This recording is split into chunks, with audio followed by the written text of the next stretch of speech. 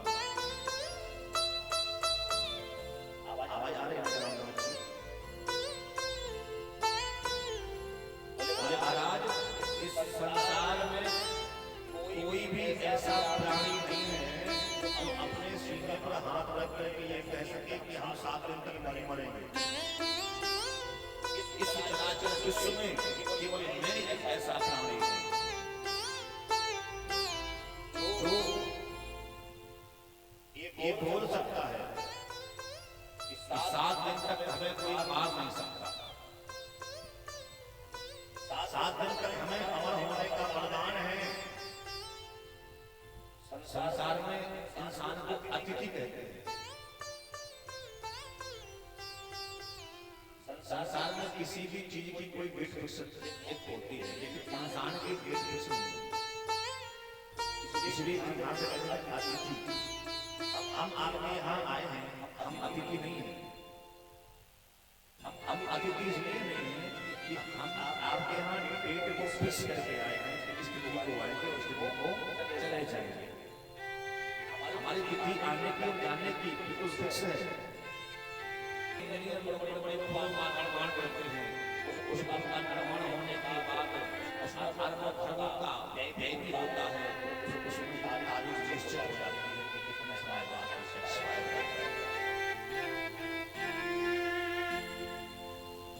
इसलिए हम अतिथि नहीं, अतिथि कौन है? इंसान है।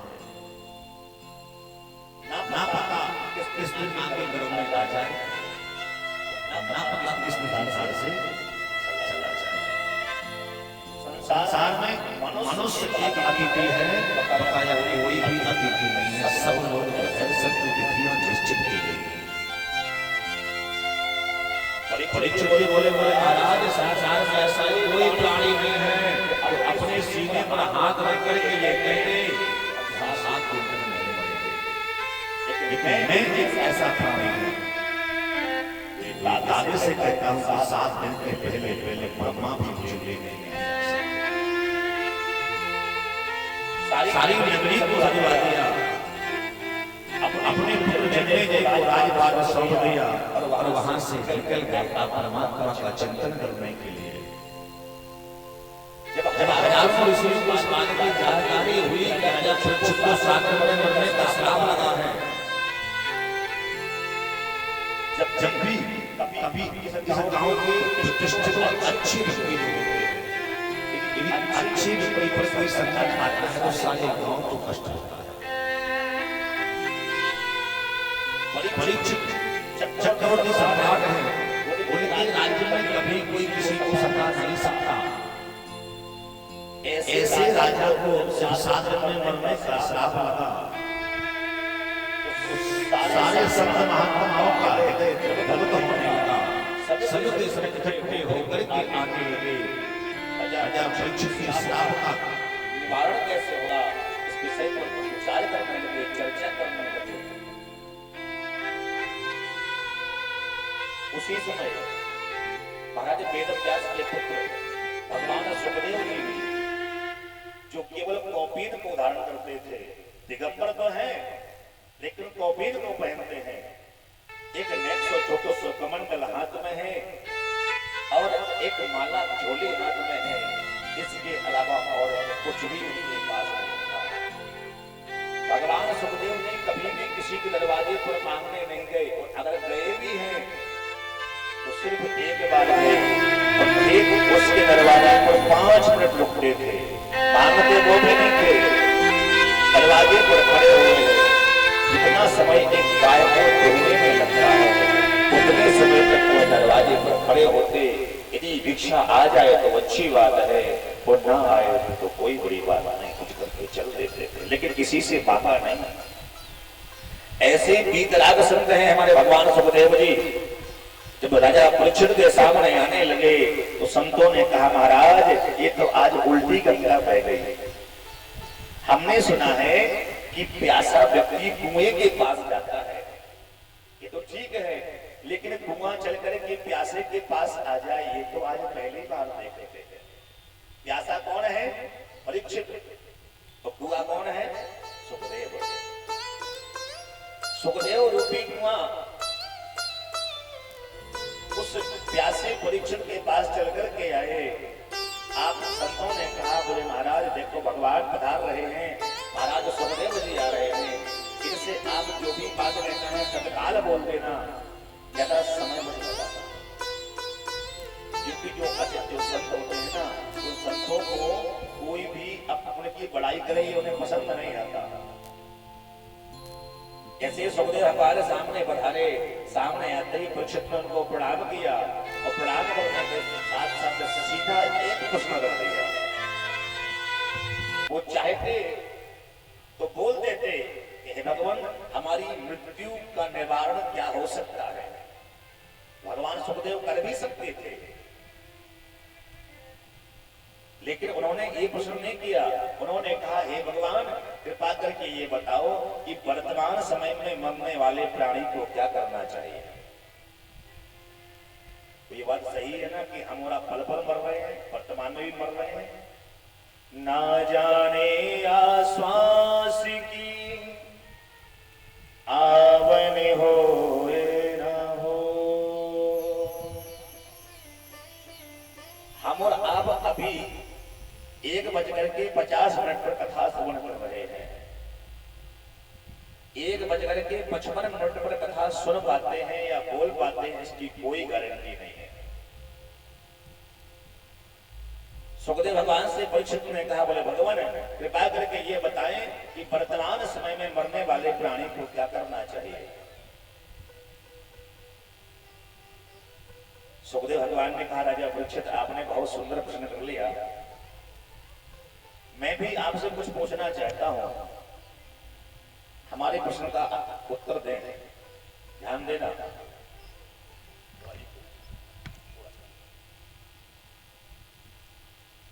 परीक्षित से भगवान सुखदेव जी भगवान ने कहा, बोले राजन ये बताओ कि परमात्मा किसको मिलता है। परमात्मा मिलता किसे है। तब सुखदेव भगवान से परीक्षित जी बोले, बोले महाराज भगवान उसको मिलते होंगे जो ऊंची जाति में जिनने जन्म लिया है, पंडित जी हैं। भगवान ब्राह्मणों को ज्यादा मिलता होगा। सुखदेव भगवान ने कहा, राजन यदि परमात्मा भगवान को मिलते होते तो हम तुमसे पूछते हैं कि भीलनी कौन से जाति की थी। भीलनी की जाति क्या है। सबरी है किस जाति की। कोल भील जिनको भगवान मिल गया। विदुर किस जाति के हैं, दासी पुत्र हैं, फिर भी परमात्मा उन्हें मिल गया। तो बोले महाराज इसका मतलब है भगवान जाति नहीं देखता। बोलना परमात्मा के दरबार में कोई जाति पात नहीं होता। तो जाति पात पूछे नहीं कोई, और हरि को भजो सो हरि को होई। बोले महाराज यहाँ दरबार में कुछ नहीं है। बोले महाराज भगवान जाति नहीं देखता। बोले ना, तो फिर क्या देखता है। परीक्षित बोले महाराज तो फिर भगवान ये देखते होंगे कि आप कितने पढ़े लिखे हैं, एमएससी बीएससी पीएचडी ग्रेजुएट है, क्या किया आपने, कुछ तो सर्टिफिकेट होगा आपके पास पढ़ाई लिखाई का। भगवान देखता होगा पहले सर्टिफिकेट को, फिर बाद में तुमसे बात करेगा। जहां तू पढ़ा लिखा है चल बात कर लेगा हमसे। भगवान सुखदेव ने कहा, राजन यदि परमात्मा डिग्रियां देखता होता या उसे तुम्हारी डिग्रियों से मतलब होता तो हम आपसे ये पूछते हैं कि ये बताओ कि मीराबाई ने कौन से कॉलेज में एमएससी बीएससी किया था। क्या कोई प्रमाण मिला है क्या? नहीं मिला ना। ये बताओ सूरदास जी ने कौन से स्कूल में इंटर किया है, तुलसीदास जी ने कौन से विद्यालय में पढ़ा है। लेकिन महाराज उस मीराबाई ने भले ही किसी विद्यालय में ना पढ़ा हो, लेकिन आज उस विद्यालय में मीराबाई के पद आते हैं। विद्यालय में हमारे हाई स्कूल में इंटर में मीराबाई के पद आते हैं ना। हम उस मीरा के पद, जिन्होंने कभी स्कूल का मुंह नहीं देखा, जिन्होंने कभी विद्यालय नहीं देखा, उस मीराबाई के द्वारा रचे गए पदों पर हम इंटर करते हैं और बीए करते हैं। मूकं करोतु वाचालं पंगुं लंघयते गिरिं। बोले महाराज ये तो ऊपर वाले की कृपा है, किसे कब क्या मिल जाए कोई भरोसा नहीं होता। बोले महाराज तो भगवान ये नहीं देखता कि आप कितने पढ़े लिखे हो। बोले ना, ये कभी नहीं देखता। बोले महाराज जब भगवान पढ़ाई लिखाई नहीं देखते हैं तो फिर ये देखते होंगे कि आप कितने हिष्ट पुष्ट हैं, आपकी बॉडी देख करके आपसे बात करते होंगे। बोले महाराज कितना भी बड़ा बलशाली व्यक्ति क्यों ना हो, किसी न किसी के नीचे वो आ ही जाता है। आपको वो भी बलहीन हो जाते हैं। अगर भगवान जैसे बलशाली को मिलता तो फिर गजेंद्र को सहस्त्र विहार स्नान माचरेत मत नहाओ, फिर क्या करे। कोई लक्ष्य विहाय दातव्य, 1 लाख काम छूट जाए लेकिन इंसान को दान करना चाहिए। दान का बहुत बड़ा महत्व है महाराज। एक कोई चोर राजा के धन को चुरा करके जा रहा था, उसके पीछे राजा के सैनिक चल करके आ रहे थे। जब राजा के सैनिक वहां से चल करके आ रहे थे तो वो चोर आगे आगे भाग रहा था और राजा के सैनिक पीछे पीछे भाग रहे थे। ऐसे आप यहाँ कथा सफर कर रहे हैं, किसी गांव में कोई भागकर कथा चल रही है। उस चोर ने सोचा कि यहाँ पर हजारों के भीड़ है, या तो भीड़ में घुस जाओ तो चोर हमको पहचाने के नहीं बोलो हमें, भाग जाएंगे, हमारा बन जाएगा। इसलिए बोलते हैं वो चोर आया, वो भागते भागते आकर के भक्तों के बीच में आकर के बैठ गया और बड़े बड़े आराम से श्री राम जय राम श्री राम जय राम श्री राम जय राम करने लगा। अब तो राजा के सैनिक थे, वो राजा के सैनिक दौड़ते यहाँ वहां देखा नहीं मिला तो चला गया वहां से बचने जाने चला। बचने के बाद जब आरती हुई तो आरती में सभी लोगों ने दान भी किया, खाली हाथ नहीं लेना चाहिए। तो जब सभी लोगों ने उसमें दान दिया, आरती ली, तो वह चोर भी वहां पर बैठो तो वहां भी नहीं सोचो कि इसका मतलब हमको भी देने पड़ेगा, है ना। तो वाले चोरी के माल में से एक सिक्का निकालो और एक सिक्का निकाल करके वह थाली में देकर करके ठाकुर जी की आरती लेकर के चला गया। कालांतर में बहुत दिनों बाद उसका प्राणांत हो गया, उसके प्राण निकल गए। जब वही मरा तो उसको जब यमराज लेने के लिए आए और यमराज जब यमपुरी पहुंचा, जब वो यमपुरी पहुंचा तो यमपुरी में पहुंच करके जब चित्रगुप्त ने उसको लेकर के पहुंचे, यमराज ने कहा भैया एक काम करो, इसकी बही खाता को खोलो, इसने कितना पुण्य किया है, कितना पाप किया है। चित्र में सारी उस फाइल को यहाँ से वहां देख लिया, पूरी फाइल में केवल गुनाह ही गुनाह, अनीति, अत्याचार, पाप, द्वेष, छल, झूठ, कपट, पाखंड, ये सब चीजें उस लिस्ट में। ध्यान देना, हमारे इस दोनों कंधों पर यमराज के 2 सैनिक होते हैं, एक का नाम चित्र, एक का नाम विचित्र, जिसे हम चित्रगुप्त के नाम से भी जानते हैं। ये दोनों यहाँ पर बैठ करके वहां पहुंचे, सारी फाइल को खोला, उस फाइल में जाकर के देखा तो कहीं भी एक कोने में भी अच्छा काम नहीं किया था इसने।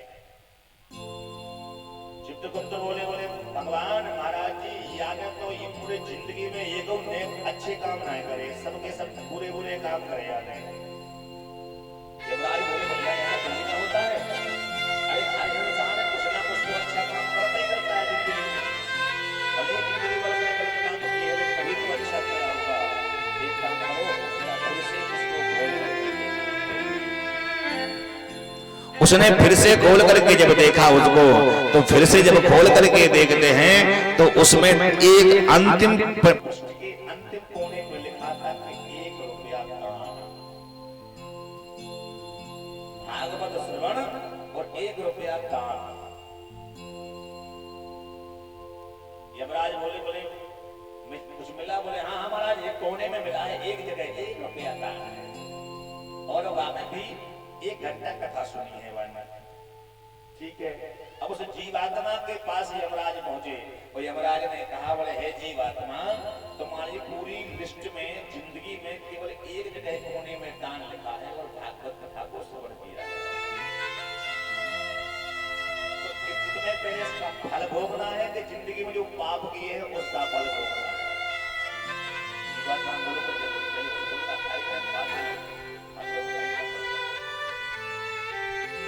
बोलो महाराज ये बताओ कि आप जो हमें इसका दंड देना चाहते हैं या पुण्य का लाभ देना चाहते हो, तो ये बताओ पहले कि जो हमने 1 रुपया दान किया है और भागवत सुनी है, इस भागवत कथा को सुनने का क्या फल है?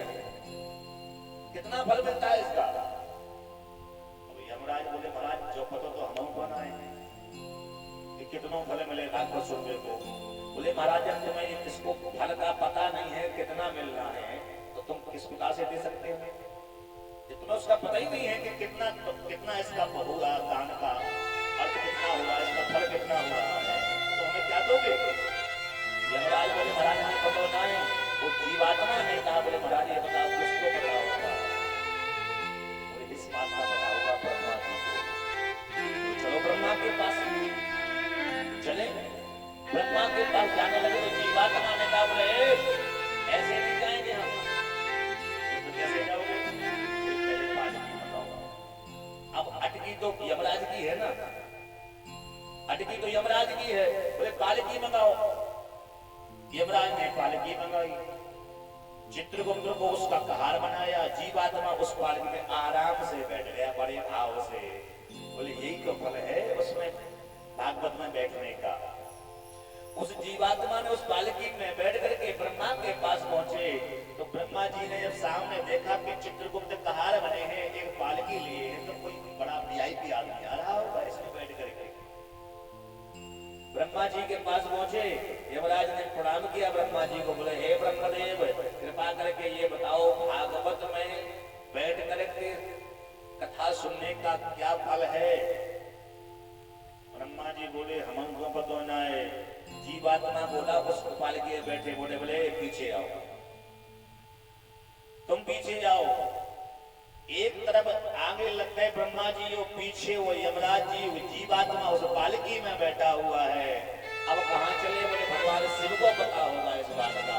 भगवान शंकर के पास वह जीवात्मा उस पालकी में बैठ करके जा रहा है महाराज। और जब वहां पर पहुंचा और पहुंच करके भगवान शंकर ने देखा जब ब्रह्मा जी कहां रहे तो इसका अच्छी बात नहीं। भगवान शंकर खड़े हो गए, भगवान शिव जी ने ब्रह्मा जी को देखा, ब्रह्मा को प्रणाम किया। बोले ब्रह्मदेव पिताश्री आप यहाँ कैसे आए हैं? बोले कुछ नहीं, आपकी धरती गली में पड़ गई, हमें जो पता ना है कि भागवत में बैठने को क्या फल मिले। आपको पता है ना?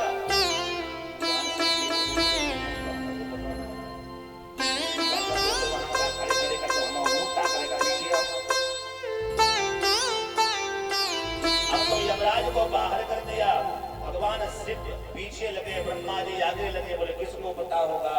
भगवान शंकर ने कहा कि नारायण के पास चलो, नारायण ही इस बात का निर्णय कर सकते हैं कि भागवत को में बैठ करके कथा श्रवण करने का क्या फल मिलता है। जब वह जीवात्मा उस पालकी में भगवान नारायण के पास, गोविंद के पास पहुंचे तो क्षीर सागर में मेरा गोविंद शेष की सैया पर विराजमान थे। भगवान शिव और ब्रह्मा उस पालकी को लेकर के कहार मंडल के वहां पहुंचते हैं। मेरे गोविंद को सब कुछ पता था, उनको हंसी आ गई और उनकी हंसी को देख करके ब्रह्मा जी मुस्कुराए। ब्रह्मा जी ने कहा महाराज ये सब नाटक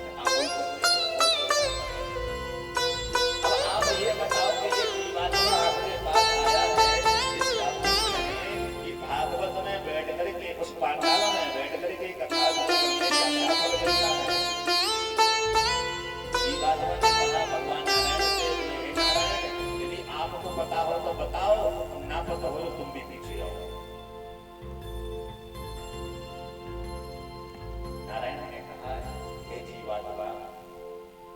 उस पालकी से निकल करके इधर आओ, मैं तुम्हारे सारे प्रश्नों का उत्तर दे दूंगा।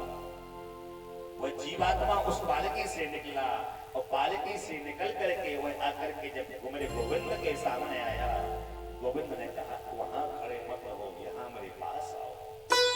उस जीवात्मा को अपने पास में बुलाया और अपनी गोद में बैठा दिया। उस जीवात्मा को गोद में बैठाने के बाद अपनी लक्ष्मी जी से बोले जाकर के सुंदर सा व्यंजन बना करके लाओ। 56 प्रकार का भोजन बना करके लक्ष्मी जी लेकर के आई मेरे गोविंद के सामने। तो मेरे गोविंद उस जीवात्मा को अपने हाथ से भोजन उठा करके खिलाने लगे। उस जीवात्मा को जब भोजन कराया, भोजन कराते कराते जब वह तृप्त हो गया, तो महाराज आपने बताया नहीं है कि वो जो उसमें भागवत में बैठने का क्या फल मिलता है। मेरे गोविंद ने कहा अरे बाप रे, तो मेरी गोद में आकर के बैठ गया है, इससे बड़ा फल और क्या तेरे जीवन में हो सकता है। एक बार भागवत के पांडाल में बैठने का ये फल मिला है तुझे कि तू मेरी गोद में आकर के बैठ गया, और इससे भी अधिक फल तुझे चाहिए है क्या? जीवात्मा बोला नहीं महाराज ठीक है, आप कह रहे हो तो ठीक है, लेकिन अभी हमें ये बात समझ में नहीं आई। बोले क्या? अरे हम भागवत में तो बैठे थे तो वो फल हमें ये मिल गया। महाराज हमें मतलब उसमें 1 रुपया दान भी करके वो फल था। अबे बाको फल तो रही गो। मेरे गोविंद ने कहा बोले हे जीवात्मा, यदि तेरे मन में इतना ही भाव है तो जाओ, आज मैंने तुम्हें यहाँ पर अपनी गोद में बिठाला है। जब वैवस्वत नाम का मनमंत्र आएगा उस समय तुम्हें कुबेर का पद प्राप्त हो जाएगा। बोलो राधे राधे। उस जीवात्मा को कुबेर का पद दे दिया मेरे गोविंद ने। वो जब कुबेर का पद उसको दिया, वो जीवात्मा उस गोद से निकला और जो उसने पिछले जन्म में पिछले समय में कर्म किए थे वो सब के सब नष्ट हो गए, क्योंकि भोगने का समय ही नहीं मिला। अभी तो उसका वही फल चल रहा है। तो कहने का मतलब है बंधुओं, ये जीवन में जितना दान करें, बोले लक्ष्य विहारे दातव्यम, 1 लाख काम छोड़ दो लेकिन दान करो। अब बोले महाराज दान तो कर देते हम, लेकिन समस्या से बात यह है कि खुद का भोजन करने का तो समय नहीं है, दान कहां से कर सकते हैं? खुद के भोजन की तो व्यवस्था नहीं है, दान कहां से करें?